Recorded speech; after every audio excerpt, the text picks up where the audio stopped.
নবম জাতীয় পে স্কেলে চূড়ান্ত সিদ্ধান্ত ১.৪ অনুপাতে বেতন বৃদ্ধি, গ্রেড কমে ১২টি।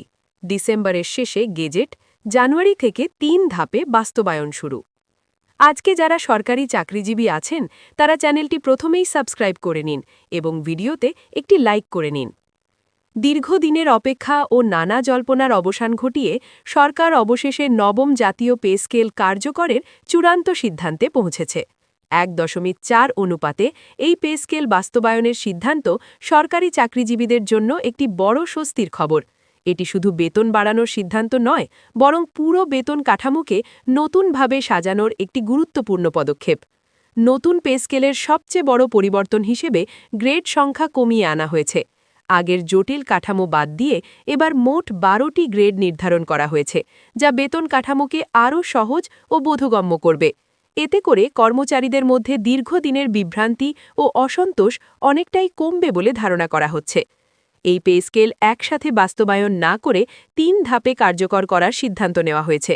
সরকারের আর্থিক সক্ষমতা ও বাজেট ব্যবস্থাপনার কথা মাথায় রেখেই এই পদ্ধতি বেছে নেওয়া হয়েছে।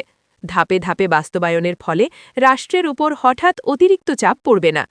পুরো সিদ্ধান্ত গ্রহণ প্রক্রিয়ায় প্রধান উপদেষ্টা ও অর্থ উপদেষ্টার সরাসরি তত্ত্বাবধান ছিল অত্যন্ত গুরুত্বপূর্ণ। একাধিক বৈঠক, দীর্ঘ আলোচনা এবং আর্থিক বিশ্লেষণের পর তারা এই কাঠামোর অনুমোদন দেন।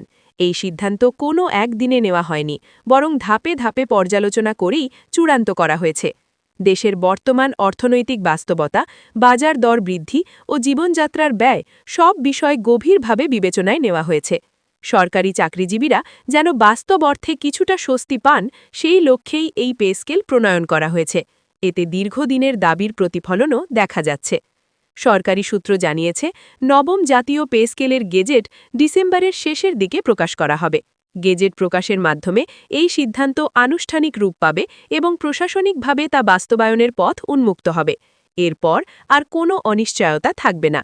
গেজেট প্রকাশের পরপরই বাস্তবায়নের কার্যক্রম শুরু হবে বলে জানানো হয়েছে। পরিকল্পনা অনুযায়ী জানুয়ারি মাস থেকেই নতুন পে স্কেল কার্যকর করার প্রস্তুতি নেওয়া হচ্ছে। নতুন বছরের শুরুতেই সরকারি কর্মচারীরা এর প্রভাব সরাসরি অনুভব করতে পারবেন। ৩ ধাপের বাস্তবায়ন প্রক্রিয়ায় প্রথমে মূল বেতন কাঠামো ও গ্রেড পুনর্বিন্যাস কার্যকর করা হবে। পরবর্তী ধাপে ধাপে ভাতা ও অন্যান্য আর্থিক সুবিধা যুক্ত করা হবে। এতে করে কর্মচারীরা পর্যায়ক্রমে পূর্ণ সুফল পেতে শুরু করবেন। গ্রেড সংখ্যা কমে যাওয়ায় পদোন্নতি ব্যবস্থায়ও ইতিবাচক পরিবর্তন আসবে বলে আশা করা হচ্ছে। একই গ্রেডে দীর্ঘদিন আটকে থাকার সমস্যা অনেকটাই কমবে। বেতন ব্যবধানও তুলনামূলকভাবে যুক্তিসঙ্গত পর্যায়ে আসবে। এই নতুন পে স্কেল সরকারি চাকরিকে আরও আকর্ষণীয় করে তুলবে বলে মনে করছেন সংশ্লিষ্টরা। তরুণ প্রজন্মের কাছে সরকারি চাকরির আগ্রহ ধরে রাখতে এটি একটি গুরুত্বপূর্ণ উদ্যোগ। দীর্ঘমেয়াদে প্রশাসনিক স্থিতিশীলতায় এর প্রভাব পড়বে। সরকারের পক্ষ থেকে স্পষ্ট বার্তা দেওয়া হয়েছে যে বাস্তবায়নের ক্ষেত্রে কোনো ধরনের গড়িমসি করা হবে না।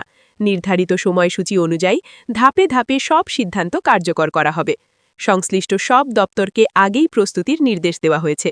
অর্থ উপদেষ্টার দপ্তর জানিয়েছে, এই পে স্কেল প্রণয়নে দেশের সামগ্রিক অর্থনীতির ভারসাম্য বজায় রাখাকে সর্বোচ্চ গুরুত্ব দেওয়া হয়েছে। বাজেট ঘাটতি বা উন্নয়ন ব্যয় যাতে নেতিবাচক প্রভাব না পড়ে সে বিষয়েও সতর্কতা রাখা হয়েছে।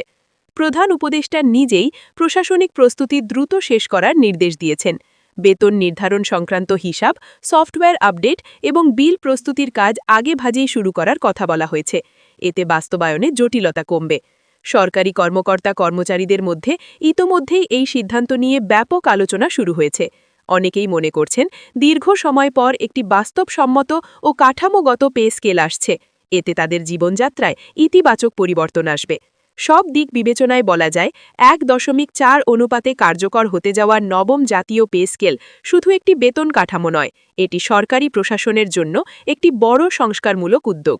ডিসেম্বরের গেজেট ও জানুয়ারির বাস্তবায়নের দিকে এখন তাকিয়ে আছে দেশের লাখো সরকারি চাকরিজীবী।